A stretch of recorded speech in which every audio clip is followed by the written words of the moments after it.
Ahora vamos a denominarle, a partir de ahora, estas pláticas que vamos a tener de vez en cuando, del Bitcoin, de sus consecuencias, de sus fluctuaciones de precio, se va a denominar el BitRound, que se van a agarrar entre dos peleadores.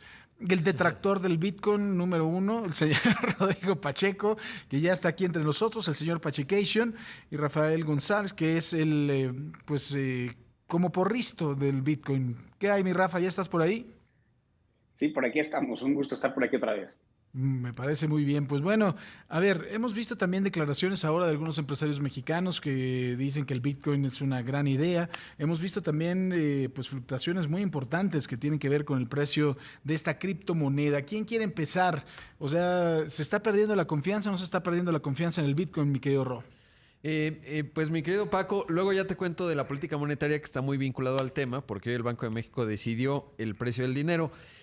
Pues te diría que sigue siendo un activo muy volátil, evidentemente muy lejos de cumplir los objetivos de ser una moneda. Ahí El Salvador pues nos está dando grandes lecciones. Recordar que Nayib Bukele, el presidente de esa nación, adoptó al Bitcoin como moneda y evidentemente imagínate lo que le pasa a las finanzas de un país si súbitamente tienes una depreciación como la que tuvo Bitcoin de noviembre del año pasado a la fecha, pues ha tenido una caída importante prácticamente de los casi $70,000. Ahorita anda en 34,000 según acabo de revisar. Y eso muestra pues que tiene una serie de limitantes para ser utilizado como una moneda. Y en ese contexto pues sí se le ve complicado. Ahora, Rafa, ¿tú lo ves complicado Ahí o no lo vemos. ves complicado? No, lo que veo es el gancho al hígado que lanza directamente Pacheco al Bitcoin. Y la verdad es que ahora mismo la cartera de El Salvador está en positivo. O sea, con la subida mínima que hemos tenido en esta semana, que estamos ahora mismo en 45, 44. 44.700, porque está haciendo una política muy interesante, ¿no? De comprar siempre en los momentos de caída, con lo cual ahora mismo está en positivo. Y no le está yendo mal las finanzas. Bueno, hoy les han bajado su calificación, pero ya sabes tú que depende el país y depende el gobernante, los datos de la calificación de riesgo y la calificación crediticia a veces tiene o no tiene importancia, ¿no? Entonces, la verdad que no lo veo. Sí, evidentemente es volátil y estoy 100% de acuerdo con Rodrigo en ese asunto, pero o sea, hay mucho más que el precio. O sea, quedarse en el precio es como mirar solo el dedo cuando señala al cielo, ¿no? Es lo más pequeño de todo lo que trae detrás Bitcoin.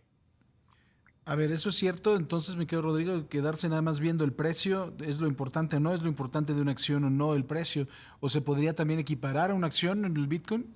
¿Sabes qué? Me gustaría preguntarte, Rafa, cómo es que la cartera de Bitcoin de El Salvador, porque la adoptaron el 27 de octubre. Entonces, el 27 de octubre, según estoy viendo aquí en CoinDesk, que es un buen sitio para ver cómo van cotizando las monedas, andaba por ahí de los 60 y...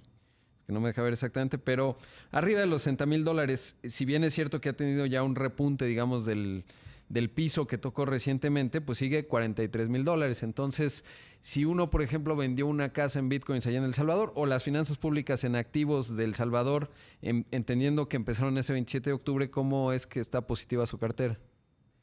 Pues está positiva porque ha aprovechado a comprar en los dips, en las caídas, y las compras se anticiparon, ¿no? Desde que el primer día que fue, o sea, que en el momento que se aprobó la ley hasta que se puso en circulación se estuvo haciendo compras. Con lo cual, de todas formas, esa información es traqueable, es pública, está en el portal de transparencia de El Salvador y se publica diariamente si está en positivo o en negativo. Y hasta esta semana hasta esta semana pasada te daba la absoluta razón, pero aprovechó a comprar bastante más en el rango de los 30, 33 y por eso. Otra cosa distinta es el que haya vendido, pero depende si se ha gastado esos bitcoins o no se los ha gastado. Si los sigue teniendo, también está recuperando, ¿no? Entonces, es que es muy distinto y no podemos tratar a las criptomonedas y en concreto al bitcoin como una moneda porque no lo es, pero como reserva de valor parece demasiado eficiente. Incluso muchos expertos y muchos empresarios e inversores de talla mundial lo comparan con el oro, incluso lo ponen por encima. No sé si en valor, pero sí en atractivo.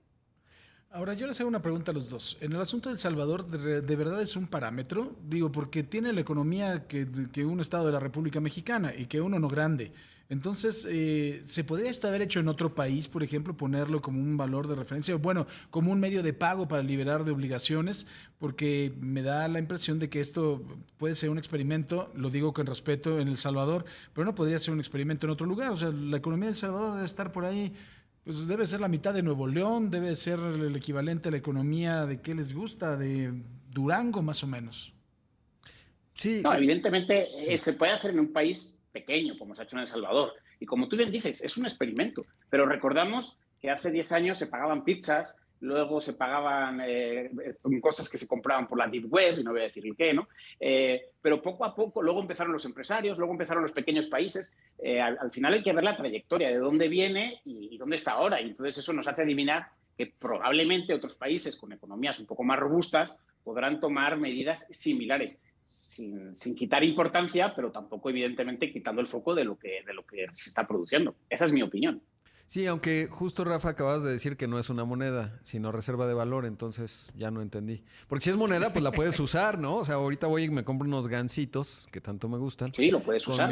Con mi Bitcoin. Sí. Pero aquí en México, aunque Ricardo Salinas Pliego ha dicho que va a aceptar Bitcoins, la verdad es que no hay noticias en México por lo pronto. A lo mejor hay un negocio, pero para efectos prácticos de ser una moneda, pues no parece funcionar pues prácticamente en ninguna parte del mundo. Hay algunos lugares que lo pueden llegar a aceptar, pero pues todavía los podemos contar con los dedos de la mano.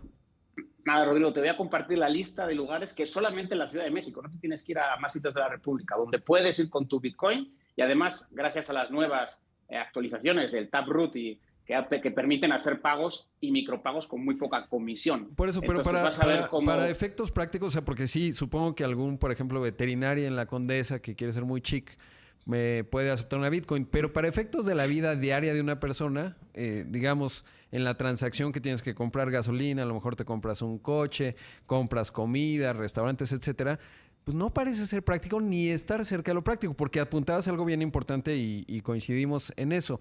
Bitcoin no es una moneda, no tiene transaccionabilidad, o sea, no está sencillo, no puedes vivir en la vida cotidiana. Dos, no es una unidad de cuenta, pero con muchas variaciones. Tres, sí resguarda valor y ahí estoy totalmente de acuerdo. De hecho, creo que algo que cambió, creo que entre la última vez que hablamos y ahora, después de escuchar a Ray Dalio, que decía, pues yo lo veo como un oro digital, lo cual puede ser, dice Ray Dalio, me gusta más el oro, pero pues sí guarda valor y cuando entiendes la profundidad del mercado y la dinámica del precio, se puede convertir en un activo de inversión, que creo que es por ahí donde va Ricardo Salinas Pliego, más que, digamos, en una tesis fundamental de que vaya a sustituir alguna moneda en el mundo. La transaccionalidad es la misma que podía tener Internet en 1998.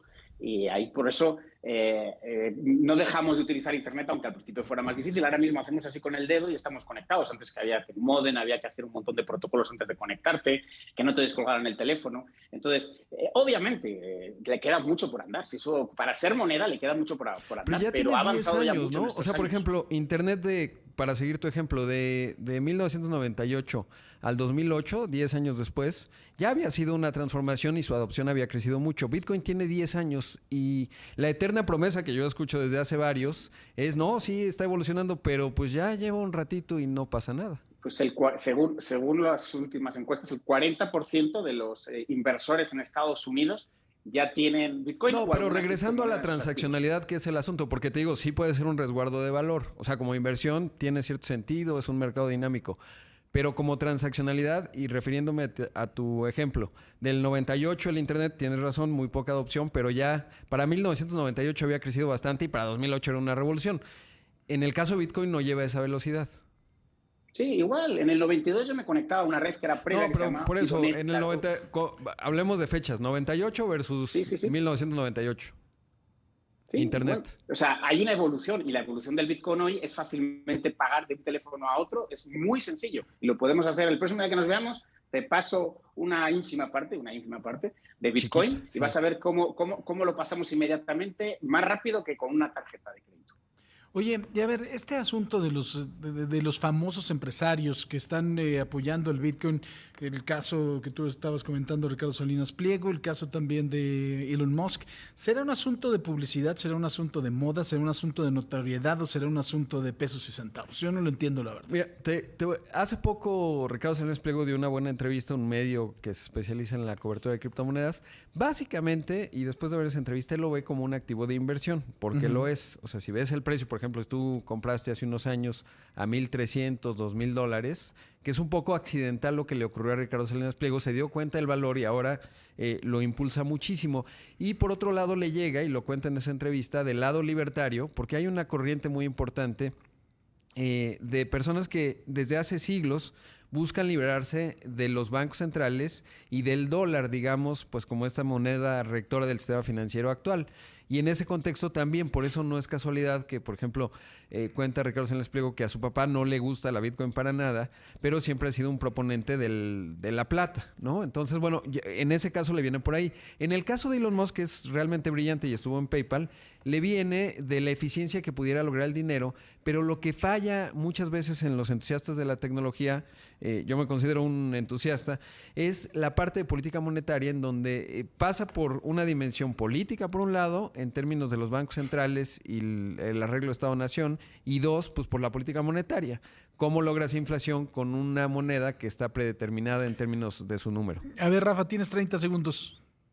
No, pues justo por eso mismo, evita las tentaciones porque el imprimir dinero y el alcoholismo tienen el mismo principio y el mismo final, solo llevan a malas situaciones, ¿no? Y la política monetaria no siempre es todo lo acertada que debería ser. Con eso lo dejo. Muy bien, pues Rafa, muchísimas gracias. Gracias, mi Rafa. querido Rodrigo. Gracias, Nos nos vemos. echamos otro round, un beat round. Estuvo bueno.